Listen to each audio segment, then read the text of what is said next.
ఒక్కసారి అందరూ తీయండి. మార్కు సువార్తలోని 7వ అధ్యాయము మనం అందరం ఒకసారి చూద్దాం. 6వ వచనాన్ని. ఈ ప్రజలు పెదవులతో నన్ను గణపరచుదురు గాని వారి హృదయము నాకు దూరముగా ఉన్నది. వారు మానవులు కల్పించిన పద్ధతులు దైవోపదేశములని బోధించుచు నన్ను వ్యర్థముగా ఆరాధించుదురు. రైట్. దేవుని యొక్క వాక్యం అలా సెలవిస్తుంది.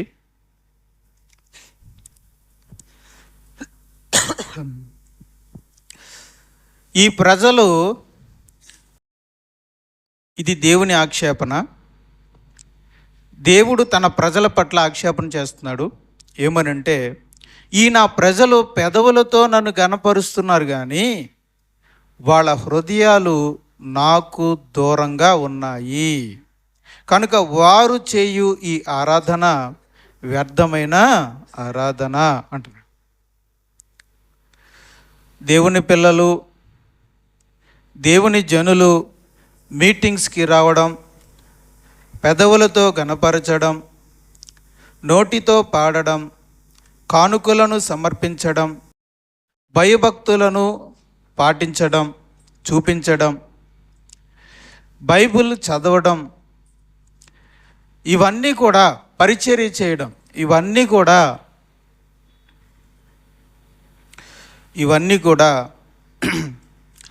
దేవునికి మన హృదయాన్ని దూరంగా ఉంచి చేసినట్లయితే వ్యర్థమైన ఆరాధన అంటున్నాడు. నన్ను గణపరచడం, నన్ను నోటితో పాడడం, కానుకలు అర్పించడం, భయభక్తులు చూపించడం, మీటింగ్స్కి సంఘ సహవాసంలోకి రావడం, కూడికల్లో పాల్గొనడం, ఇదంతా వ్యర్థమైన ఆరాధన, వ్యర్థమైన భక్తి అంటున్నాడు. వ్యర్థము అంటే యూజ్లెస్, ఉపయోగం లేనిది, నిష్ప్రయోజనమైనది అని, దేవునికి సంతోషకరమైనది కాదు. దీన్ని చాలా సీరియస్గా తీసుకోండి. ఎప్పుడైతే మన హృదయం దేవునికి దూరంగా ఉండి మనం ఇవన్నీ చేసినా సరే, మనం చేయు భక్తి వ్యర్థం, మనం చేయు ఆరాధన వ్యర్థం, మనం చేయనదంతయు నిష్ప్రయోజనం, దేవునికి సంతోషకరము కాదు. ఎందుకు అనంటే, మన హృదయాలు దేవునికి ఎలా ఉన్నాయట? దూరముగా ఉన్నది అని. అంటే నీ హృదయాన్ని, నీ మనస్సుని దేవుని దగ్గర పెట్టకుండా నీ శరీరముతో, నీ నోటితో నువ్వు గణపరిచి స్తుతించినా, నీ చేతులతో కష్టపడి పరిచర్య చేసినా, నువ్వు కష్టించి సంపాదించిన కానుకల్ని దేవునికి ఇచ్చినా, భయభక్తులు నువ్వు చూపించినా, ఆ భక్తి, ఆ ఆరాధన నిష్ప్రయోజనమైనది, దేవునికి ఏమాత్రము సంతోషకరమైనది కాదు.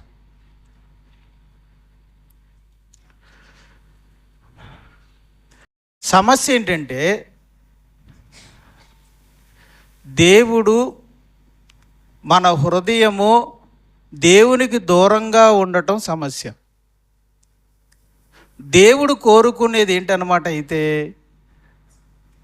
మన హృదయం దేవునికి దగ్గరగా ఉండాలని కోరుకుంటాడు. ఈ జోబీలో దాచిన ధనం కాదు, ఈ జోబీ వెనకాల ఉన్న హృదయం తనకి దగ్గరగా ఉండాలి అని దేవుడు కోరుకుంటున్నాడు.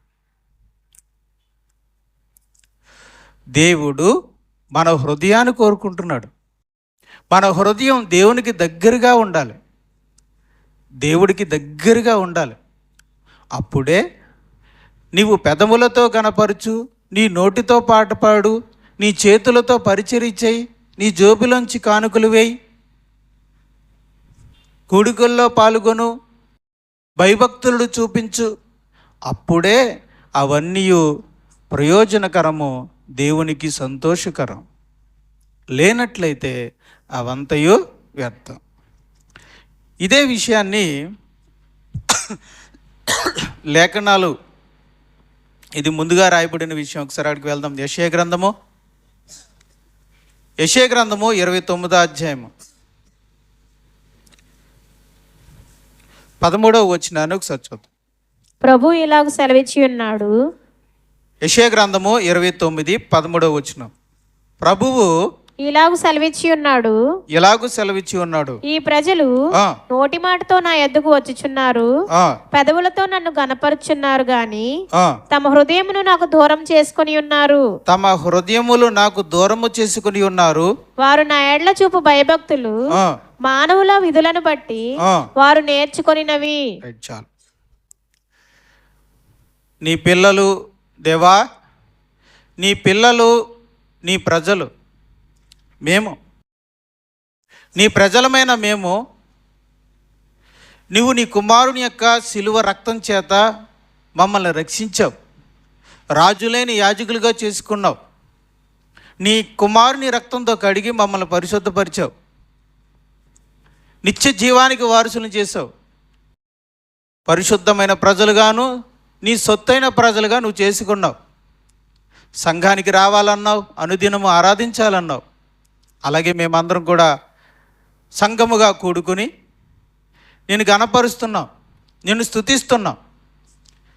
మేము రావడం నువ్వు సంతోషించావు, మేము స్తుతించడం వల్ల నువ్వు సంతోషించావు, మేము గణపరుస్తుంటే ఎంతగానో ఆనందించావు, నీ ఎడల భయభక్తులు కలిగి ఉంటే నువ్వు సంతోషించావు, మేము కానుకలు సమర్పిస్తుంటే మమ్మల్ని దీవించావు. ఈరోజు ఎందుకు నాయన నువ్వు ఎందుకు సంతోషించట్లేదు? ఈరోజు నేను కూడికకు వస్తున్నా, నీకు హ్యాపీ లేదు. ఈరోజు నేను ఎంత అద్భుతంగా పాట పాడినా, కొత్తలో వచ్చే కంటే ఇప్పుడు ఇంకా అద్భుతంగా పాడుతున్నా. అప్పుడు నాకు లయ శృతి తెలీదు, ఇప్పుడు నాకు ఇంకా బాగా తెలుసు. లయ శృతితో అదరగొట్టేస్తూ పాడుతున్నా, ఈరోజు నీకు సంతోషం లేదేంటి? ఒకప్పుడు నేను కొత్తలో వచ్చినప్పుడు 100 రూపాయలు ఇచ్చేవాడిని, ఇప్పుడు నా జోబులోంచి 500 ఇస్తున్నాను, కానీ నీ మొక్కల్లో నవ్వు లేదు. ఒకప్పుడు ఏదో వీలైనప్పుడే వచ్చేవాడిని, ఇప్పుడు వారం వారం వచ్చేస్తున్నాను, కానీ నీ మొక్కల్లో సంతోషం లేదు. ఒకప్పుడు నాకు ప్రార్థన చేయడమే రాదు, ఆ వచ్చి రాని ప్రార్థన విని సంతోషించావు, ఇప్పుడు దుమ్ము దులిపేస్తున్నాను, కానీ నా ప్రార్థన చూసి నీకు సంతోషం లేదు. ఏమైంది ప్రభువా? ఒకప్పుడు కొత్తగా ఉన్నప్పుడు నన్ను చూసి సంతోషించావు, ఈ రోజున నేను అన్ని విషయాలలో అభివృద్ధి చెందాను అనుకుంటే నాకు నన్ను చూసి నీకు సంతోషం లేదు. ఎందుకని? దేవుడు అంటున్నాడు, అప్పుడే నీకు పాట సరిగ్గా రాకపోయింది, ప్రార్థన చేయడం సరిగ్గా రాలేదు, నీకు కానుకలు ఇవ్వడం కూడా తెలియదు, ఆరాధనకి ఎలా రావాలో కూడా నీకు తెలియదు. కానీ అప్పుడు నీ నిష్కలంకమైన హృదయం నన్నే కోరుకుంది. అప్పుడు అందుకేనేనయ్యా, నువ్వు వచ్చిరాని పాట పాడినా, వచ్చిరాని ప్రార్థన చేసినా, నీ బుల్లి నడకలతో నువ్వు సంఘానికి వచ్చినా, నువ్వు భయభక్తులు చూపుతున్నా, నువ్వు వేసి ఆ చిన్ని కానుకలను చూసి నేను పొంగిపోయాను, సంతోషించాను.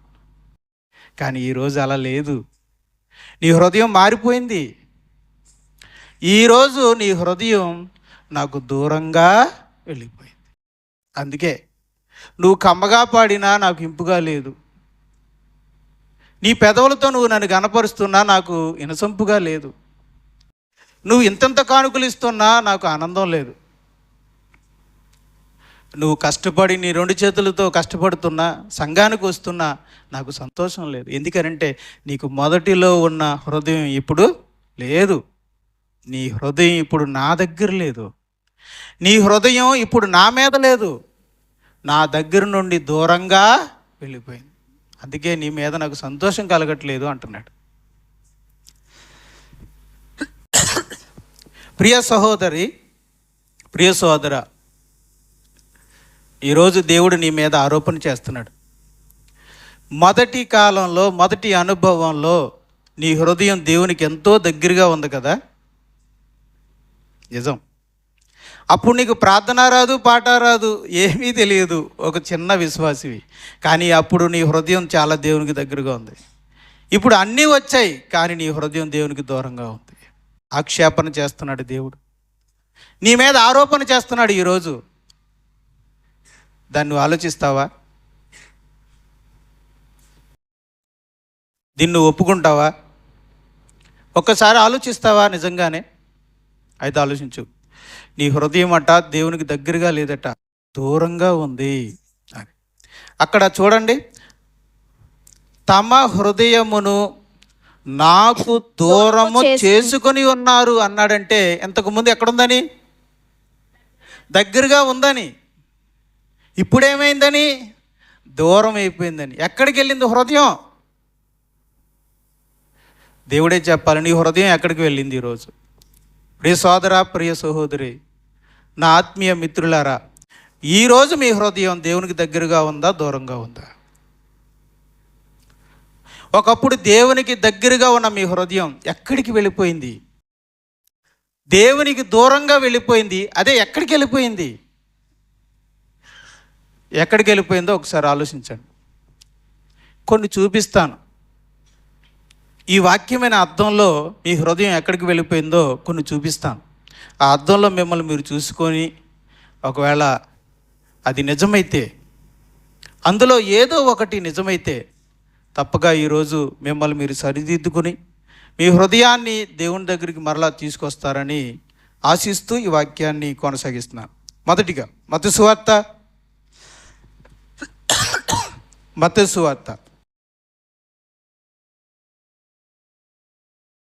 6వ అధ్యాయం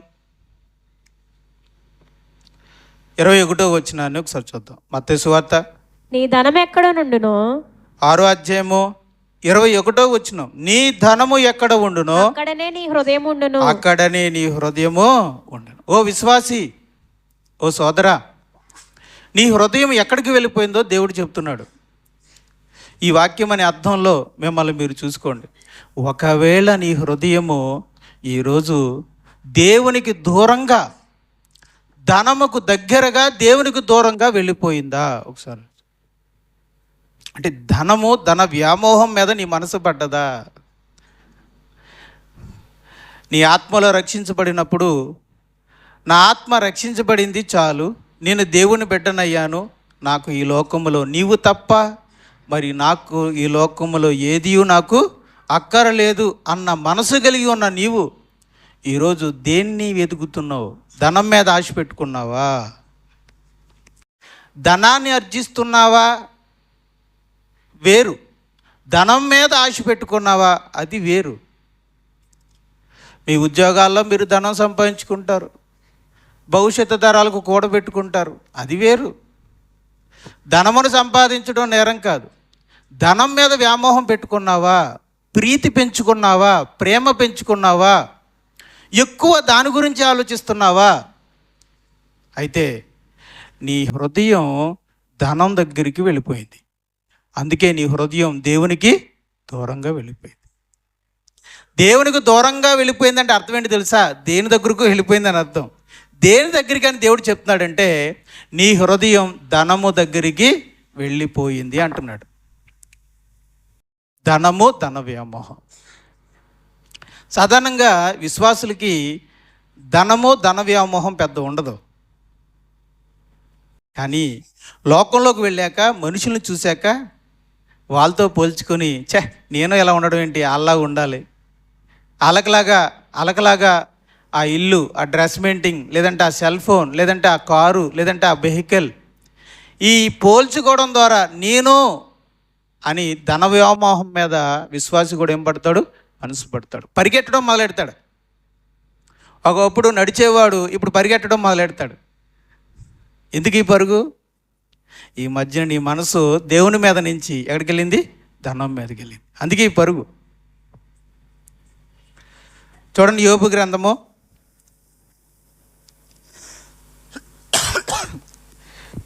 'యోబు గ్రంథాన్ని తీస్తుండండి, మీకు ఉదాహరణ చెప్తాను. గేహాజీ అంట నయమాను రథం వెనకాల పరిగెడుతున్నాడట. గేహాజీ ఎవరు? ఎలీషా ప్రవక్త శిష్యుడు. ఎవరి రథం వెనకాల వెళ్తున్నాడు? ఓ గేహాజీ, మనం అడుగుదాం గేహాజీ గారిని, ఓ గేహాజీ, ఇశ్రాయేలుకు ప్రవక్త అయిన ఎలీషా యొక్క ఘనమైన శిష్యుడా, రాబోయే ప్రవక్త, ఏటయ్యా నువ్వు ప్రవక్తల ఆశ్రమాన్ని విడిచిపెట్టి దేని వెనకాల పరిగెడుతున్నావు? నేనా నయమాను వెనకాల, రథం వెనకాల పరిగెడు. ఏమయ్యా నీకేం పరిగెడుతున్నావు? ఎందుకు, నీకేంటి ఇప్పుడు అవసరం అంటే, నయమాను ధనమును నేను ఆశించాను. గేహాజీ నయమాను ధనమును ఆశించి నయమాను వెనకాల ఏం చేస్తున్నాడు? పరుగు పెడుతున్నాడు. ప్రవక్తల ఆశ్రమంలో కూర్చుని ప్రార్థన చేస్తూ దేవుడు ఇచ్చే దర్శనాల కొరకు కనిపెట్టవలసిన వాడు, దేవుని కొరకు వేచి చూడవలసిన ప్రవక్తల శిష్యుడు దేని కొరకు పరిగెడుతున్నాడు? నయమాను ఇచ్చే బహుమానం కొరకు పరుగులెడుతున్నాడు.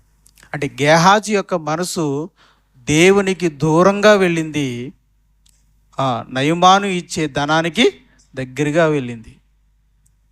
నయమాను ఇచ్చే ధనానికి దగ్గరగా వెళ్ళింది కనుక గేహాజీ యొక్క హృదయం దేవునికి ఏమైపోయింది? దూరంగా వెళ్ళిపోయింది. అంతే. యోబు గ్రంథము 31వ అధ్యాయము, యోబు గ్రంథము 31వ అధ్యాయము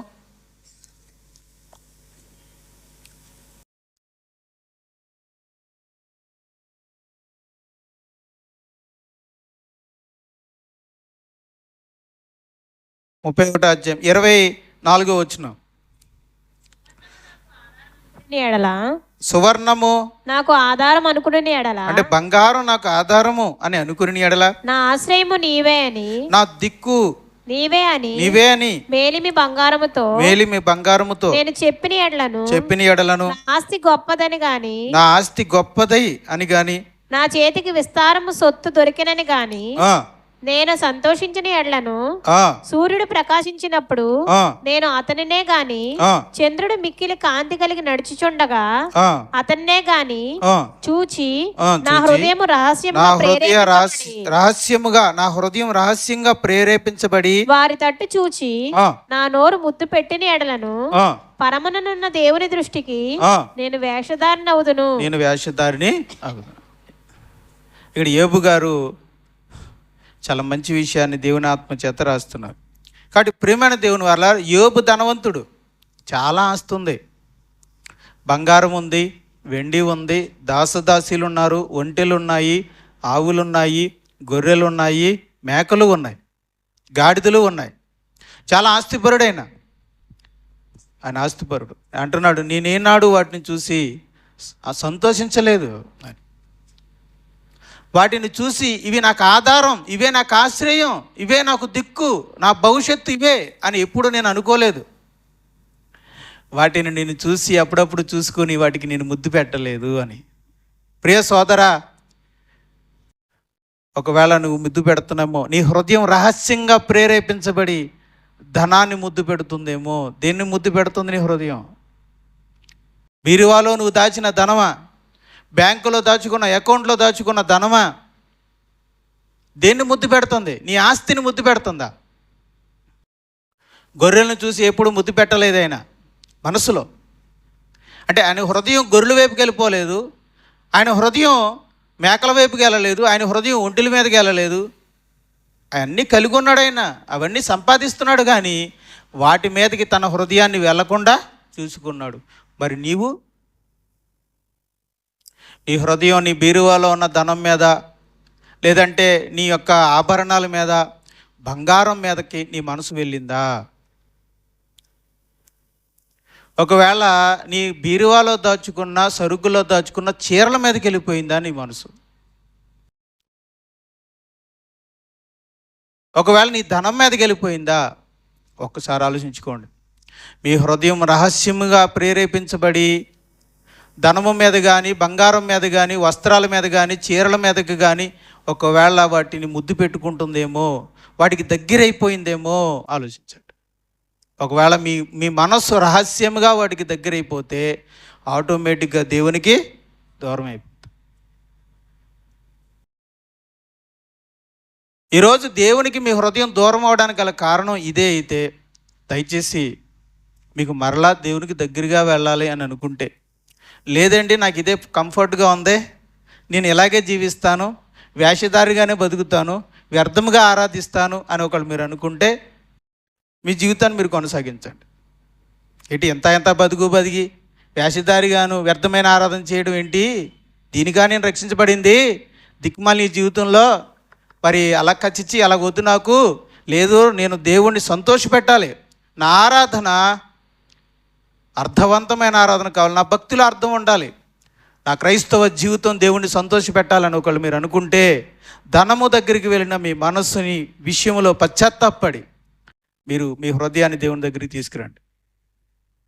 ధనము దగ్గరికి వెళ్ళిందా, వస్త్రాల మీదకి వెళ్ళిందా, బంగారం మీదకి వెళ్ళిందా, దేని దగ్గరికి మీ హృదయం వెళ్ళినా వెంటనే దాని విషయంలో పశ్చాత్తాపడి మీరు మారు మనసు పొందండి.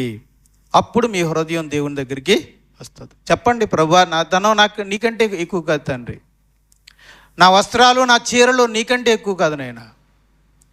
ప్రభువా, నేను సంపాదించుకున్న ఈ వెండి బంగారాల కంటే ఇవి నీకంటే గొప్పవి కాదు తండ్రి.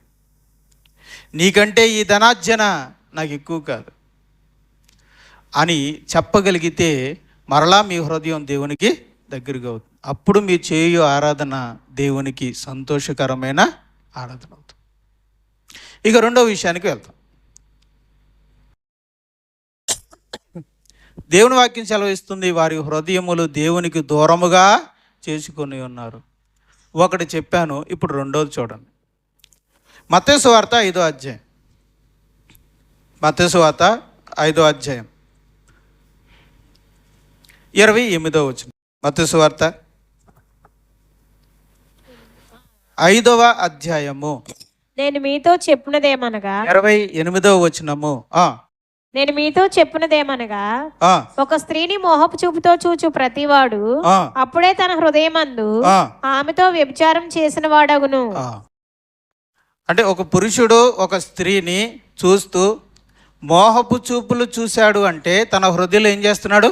వ్యభిచరిస్తున్నాడు. నీ హృదయం నీ దేహం కాదు. ఇక్కడ విషయం, నీ దేహం దేవుని దూరంగా వెళ్ళలేదు. దేవుడు కూడా అంటలేదు నీ దేహం నా దగ్గరే ఉంది, కానీ నీ హృదయమే నాకు దూరంగా ఉంది. ఒకవేళ నీ హృదయం మోహపు చూపుల దగ్గరికి వెళ్ళిందేమో ఒక్కసారి ఆలోచించద్దాం. మీరు నేను కూడా ఆలోచించుకుందాం. ఇందులో అతిథులు ఎవరూ లేరు.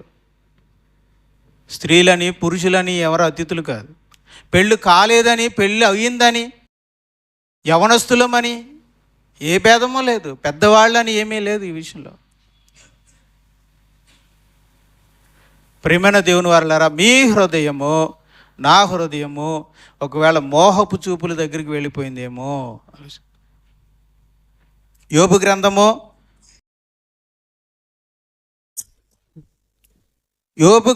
31వ అధ్యాయము 9వ వచనం. యోబు గ్రంథము 31వ అధ్యాయము నేను హృదయమున 9వ వచనం. నేను హృదయమున పరస్త్రీని మోహించిన ఎడల నా పొరుగువాని ద్వారమున, ఇదిగోండి, నేను హృదయమున పరస్త్రీని మోహించిన ఎడల. ఒకవేళ మోహిస్తుందేమో నీ హృదయం, మన హృదయం పరస్త్రీని మోహిస్తుందేమో ఆలోచిద్దాం. సోదరిమణులారా, మీ హృదయం పరాయి పురుషుడిని మోహిస్తున్నదేమో ఆలోచిద్దాం. నువ్వు అనుకోవచ్చు, నా దేహంతో నేను పాపం చేయట్లేదు కదా. నువ్వు అనుకోవచ్చు, నా దేహంతో నేను పాపం చేయట్లేదు కదా, పవిత్రంగానే ఉంచుకుంటున్నాను కదా, ఏదో నాకు పుట్టే ఆశ కొద్దీ నా కళ్ళ ద్వారా నేను ఆనందిస్తున్నాను, ఇందులో తప్పే ఉంది అని అనుకుంటే అది తప్పే. నువ్వు దొంగ చూపులు చూడాల్సి వచ్చిందంటే అది తప్పే. నేను ఆ మాట అడుగుతున్నాను, నీ భర్త చూస్తుండగా నువ్వు చూడగలవా? సోదరా, నీ భార్య చూస్తుండగా ఒక అమ్మాయి ఇంక నువ్వు చూడగలవా? అది తప్పు కాబట్టే నువ్వు దొంగచాపుగా చూస్తున్నావు. నక్కి ఎందుకు చూస్తున్నావు అంటే అది తప్పు కనుక.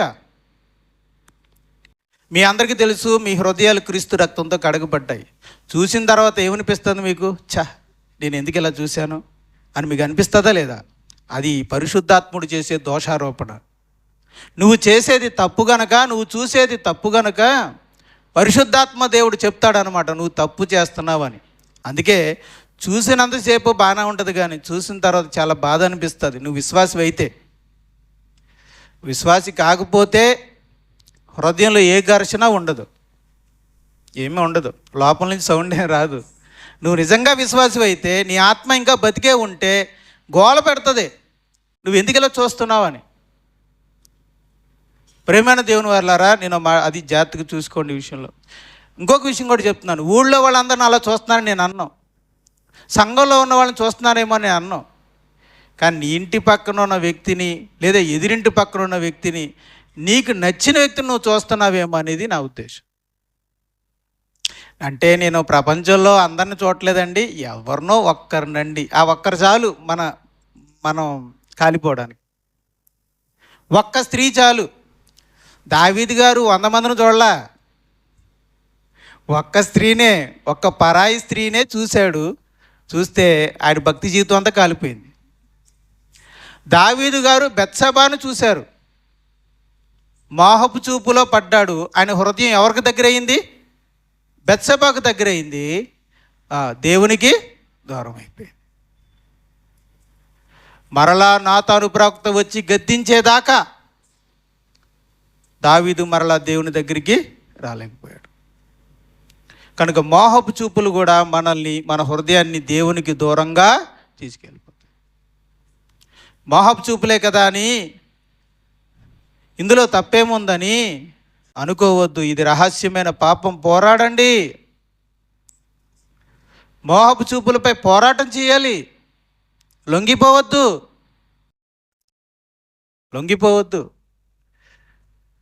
నేను చెప్తున్నాను, ఒక భక్తిపరుడు మోహపు చూపుల్లో మాత్రం పడ్డాడు అంటే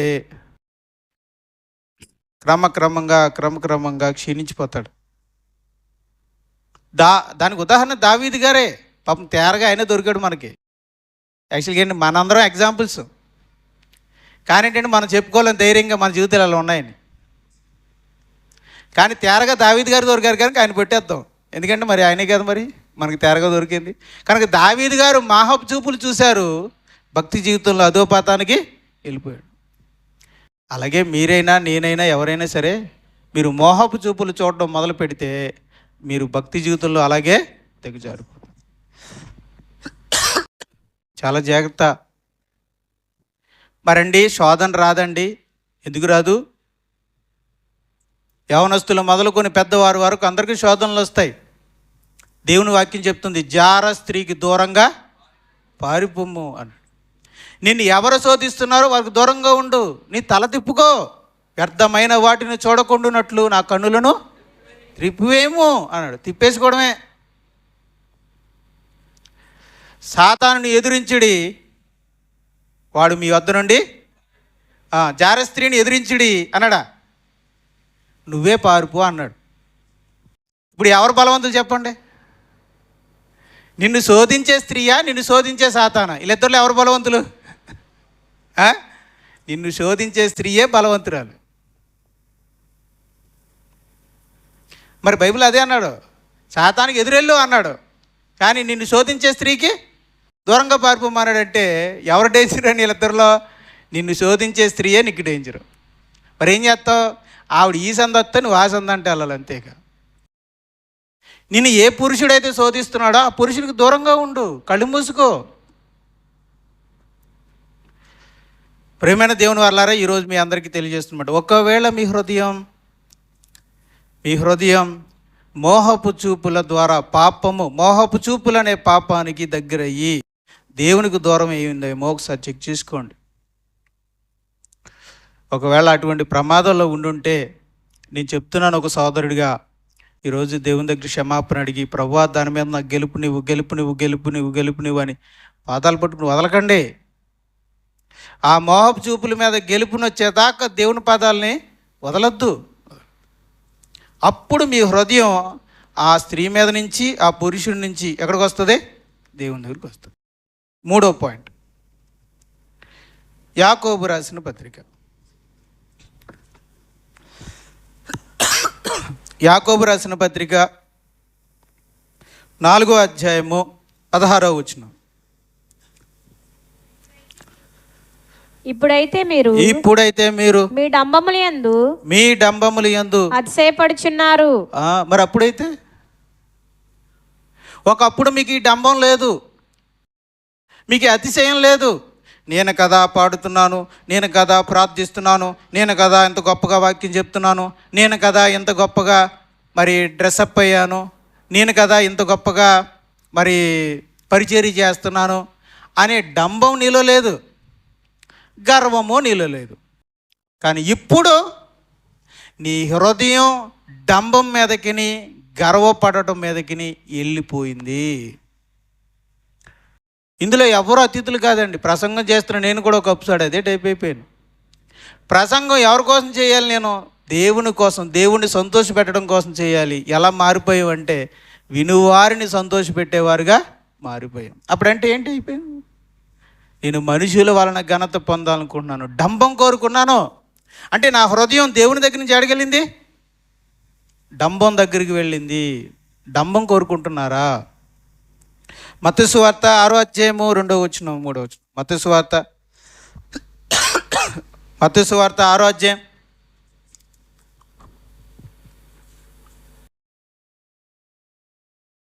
అవునా నీవు ధర్మము చేయనప్పుడు, మత్తయి సువార్త 6వ అధ్యాయం 2వ వచనం, నీవు ధర్మము చేయనప్పుడు మనుషుల వలన ఘనత నొందవలనని, మనుషుల వలన ఘనత నొందవలనని వేషధారులు సమాజ మందిరములోను వీధులలోను చేయులాగున నీ ముందర బోర ఊదింపవద్దు, వారు తమ ఫలము పొంది ఉన్నారని నిశ్చయముగా మీతో చెప్తున్నాను.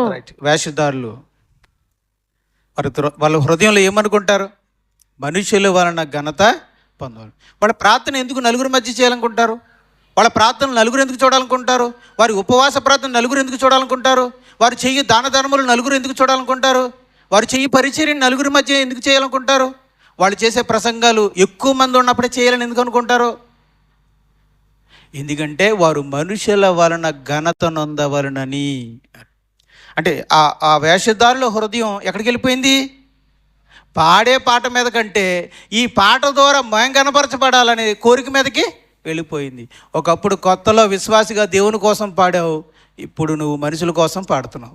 ఒకప్పుడు దేవుని కోసం ప్రార్థించావు, ఈరోజు నువ్వు మనుషుల కోసం ప్రార్థిస్తున్నావు. ఒకప్పుడు బైబిల్ ఎందుకు చదివావంటే నీ కోసం చదివావు, ఈ రోజున ఎదుటోళ్ళ కోసం చదువుతున్నావు. దేవుడు కూడా అదే అంటున్నాడు, ఫస్ట్లో నువ్వు బాగానే ఉన్నావు, సమస్య ఇప్పుడు మొదలైంది. ఇప్పుడు క్రీస్తు సంఘంలో నీకు ప్రాముఖ్యమైన విషయం నేను కాదు, మనుషులు. నీ పిచ్చి పట్టింది నీకు. ఒకప్పుడు బాగానే ఉన్నావు, ఈరోజు నీకు పిచ్చి పట్టింది. ఏం పిచ్చి అంటే మనుషులు పిచ్చి. ఏం మనుషులు పిచ్చి అంటే వాళ్ళకి చూస్తున్నారా, సూపర్ పాడానంటారా, ఓకే, అది మర్చిపోయావు. నీ కనులు పైకెత్తడు చూడడం మర్చిపోయావు, ఈరోజు మనిషి లెక్క చూస్తున్నావు. మనుషులు పిచ్చి పట్టింది ఈరోజు నీకు. వాటి ప్రియమైన దేవుని వారలారా, దేవుడు అంటున్నాడు, డంబము అనే పాపం వైపుకి నీ హృదయం దగ్గరగా వెళ్ళిపోతే నేను నీకు కాను. ఏం చెప్పండి? మనుషుల వల్ల ఘనత పొందవలనని వాడికి ఇక దేవుడు కనిపించడు, మనుషులే కనిపిస్తాడు. కనుక ఒకవేళ నీ హృదయము డంబము మీదకి, అతిశయించుట మీదకి, నీ డంబాన్ని మనుషులు ఎదుటి కనపరిచి ఘనత వందననే వైపుకు నీ హృదయం ఒకవేళ వెళ్ళిపోయి ఉంటే నీ హృదయం దేవునికి దూరంగా వెళ్ళిపోయి. దేవుడు ఆరోపణ చేస్తున్నాడు ఈరోజు నీ మీద, నానా ఈ ఒక రోజు నీ హృదయం నా దగ్గర ఉంది, కానీ ఈరోజు నీ హృదయం డంబం మీదకి వెళ్ళింది, మనుషుల దగ్గర ఘనత పొందాలనే పిచ్చి దగ్గరికి వెళ్ళిపోయింది. అందుకే నీ హృదయం నాకు దూరంగా అయిపోయింది. అందుకే నువ్వు పాట పాడినా నాకు ఇష్టం లేదు.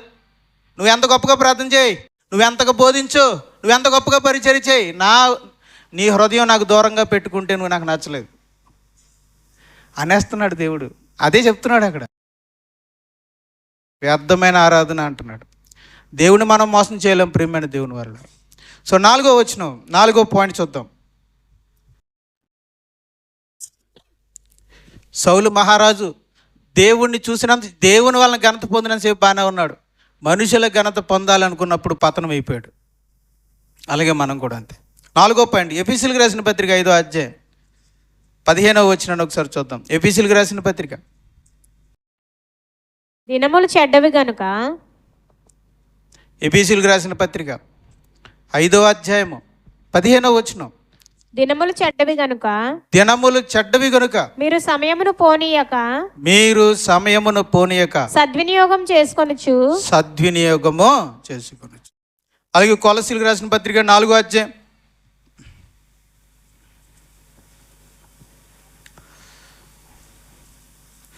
కొలసీలకు రాసిన పత్రిక 4:5 సమయము పోనీయక సద్వినియోగం చేసుకొనుచు సద్వినియోగము చేసుకొనొచ్చు. రైట్. సమయమును పోనీయక సద్వినియోగము చేసుకొనొచ్చు. మరి సమయమును పోనిస్తే దుర్వినియోగం చేయడం. ఒకవేళ నీ హృదయం సమయాన్ని వృధా చేసే వాటికి వైపుకి వెళ్ళిపోయిందేమో ఒకసారి ఆలోచించు. సోషల్ మీడియా వైపుకి వెళ్ళిపోయిందేమో నీ హృదయం, ఆలోచించు. సమయాన్ని వేస్ట్ చేసే ప్రోగ్రామ్స్, నీ సమయాన్ని వృధా చేసేటువంటి కార్యక్రమాలు, యూదులు కల్పనా కథల వైపుకు తిరిగారట. ఈరోజు నీవు కల్పనా కథలతో నిండిన సోషల్ మీడియా వైపుకు వెళ్ళిపోయేవేమో చూడు. నీ సమయం ఎంత అలా గడుస్తుంది? నీవు నిజముగా సమయాన్ని సద్వినియోగం చేసుకునిచున్నావా? నీ గుండె మీద చేసుకుని చెప్పగలవా? నేను చెప్పగలనా? ప్రియమైన దేవుని వారలారా, నేను చెప్తాను. ఒక విశ్వాసి చక్కగా ప్రార్థనలోనూ వాక్యములోనూ ఎక్కువగా గడుపుకుంటూ హృదయాంతరంగాల్లో దేవుని ధ్యానించుకుంటూ బ్రతికినంతసేపు బాగానే ఉంటాడండి. ఇక ఎప్పుడైతే టీవీ పిచ్చి పడుతుందో, సెల్ ఫోన్ పిచ్చి పడుతుందో, ఇంకా మెల్లమెల్లగా ఆత్మీయ జీవితం దిగజారిపోతుంది. దానికి ఎవ్వరో కాదు, నేనే ఎగ్జాంపుల్. నా యవ్వన కాలంలో నేను బైబిల్ చదివినంతకాలం బాగానే ఉన్నాను. మా ఊరికి కొత్తగా కేబుల్ వచ్చింది, అంతే నా దుర్దినాలు మొదలైనవి. టీవీ చూడటం మొదలుపెట్టాం. నా ఆత్మీయ జీవితం చాలా పాడైపోయింది. ప్రియమైన దేవుని వల్ల చెప్తున్నాను, టీవీని ఎక్కువ చూడడం వల్ల, సెల్ ఫోన్లు ఎక్కువగా చూడడం వల్ల, రకరకాల కార్యక్రమాలని, కల్పనా కథలని పదే పదే చూడడం వల్ల మన విలువైన సమయం ఏమైపోద్ది? వ్యర్థమైపోద్ది. దానివల్ల మనకేమైనా ఉపయోగం ఉంటుందంటే ఒక ₹10 ఉపయోగం కూడా, పైగా రీఛార్జీలు నష్టం. మళ్ళీ ఆ డేటాలకి వాటికి బోల్డ్ అంత డబ్బులు తగిలేస్తాం. మనం బైబిల్ని చదివినంతసేపు, ప్రార్థన చేసుకున్నంతసేపు, హృదయంలో ధ్యానం చేసుకున్నంతసేపు, దేవుడి గురించి ఆలోచించినంతసేపు బాగానే ఉంటాం. కానీ ఈ సోషల్ మీడియాకి దగ్గర అయిపోతే మన దృష్టి మారిపోతుంది. ఈరోజు నీ హృదయం గంటల తరబడి, నిమిషాల తరబడి, గంటలు, రోజులు సోషల్ మీడియాలో మనం చాలా చూస్తున్నామండి వ్యర్థంగా. చిన్నపిల్లలు కూడా ఎలా అంటున్నారు ఇప్పుడు, అదొకటి అలవాటు. టచ్ స్క్రీన్ ఇలా అంటే ఇంకొక వీడియో వస్తుంది, ఇలా అంటే ఇంకొక వీడియో వస్తుంది. షార్ట్ల ద్వారా చాలా ఎక్కువగా మనం సమయాన్ని వృధా చేసుకుంటాం. ప్రియమైన దేవుని వారలారా, వ్యర్థమైన వాటిని చూడడానికి సోషల్ మీడియా వైపుకి మీ హృదయం వెళ్ళిపోయిందా? చాలామందికి తెలియని విషయం ఏంటంటే, సోషల్ మీడియా ద్వారా జరిగే ఆధ్యాత్మిక నష్టం మరి ఇంక దేని ద్వారా జరగదు. నేను చెప్తాను ఆ విషయంలో.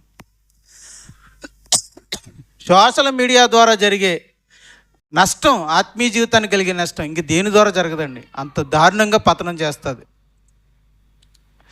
ఒకవేళ నీవు సోషల్ మీడియాకి దగ్గరగా వెళ్ళిపోతే, ఆ సినిమాలకి, కల్పనా కథలకి, ఆ వ్యర్థమైన ప్రోగ్రామ్స్కి, రకరకాల కార్యక్రమాలకి ఇక తదే చూస్తూ అక్కడే నువ్వు గడుపుతున్నావంటే, ఆ పనికి మాలినవే చూస్తున్నావు అంటే నీ హృదయం అయిపోయినట్టు దేవునికి దూరం. ఈరోజు నీ హృదయం దేవునికి దూరంగా అయిపోయింది. ఎక్కడుంది నీ హృదయం? అదిగో అక్కడుంది, ఆ టీవీ దగ్గర, ఫోన్ దగ్గర ఉంది. అదే దేవుడు ఆక్షేపణ చేస్తున్నాడు. ఈరోజు మనందరి మీద నేరం మోపుతున్నాడు దేవుడు. నాయనా, నీ హృదయం ఈరోజు నా దగ్గర లేదయ్యా, నీ హృదయం నాకు దూరంగా ఉంది. ఎక్కడుంది ప్రభువా? ఒకటి ధనం దగ్గర ఉంది, కొంతమందికి మోహపు చూపుల మీద ఉంది, మరికొంతమందికి డంబం మీద ఉంది, మరికొంతమందికి సోషల్ మీడియా మీద ఉంది. ఎవరి హృదయమో వాళ్ళకే తెలుసు. మీ హృదయాంతరాలు ఎరిగిన వాడు దేవుడు. మీ హృదయం ఎక్కడ ఉందో ఆయనకి తెలుసు కనుక ఈరోజు ప్రసంగం ద్వారా చెప్పాడు ఆయన. ధనం దగ్గర ఉందో, లేక మోహపు చూపుల దగ్గర ఉందో, లేక డంబం దగ్గర ఉందో, సోషల్ మీడియా దగ్గర ఉందో, ఎక్కడ ఉందో అన్నది నీకే తెలియాలి. రెండోది దేవునికే తెలియాలి. నేను మధ్యవర్తిగా చెప్పాల్సింది చెప్పాను, సరిదిద్దుకోవాల్సింది, ఆలోచించవలసింది నీవు. ఆనాడు దావీదు మోహపు చూపు అనే పాపంలో పడి దేవునికి దూరం అయిపోయాడు.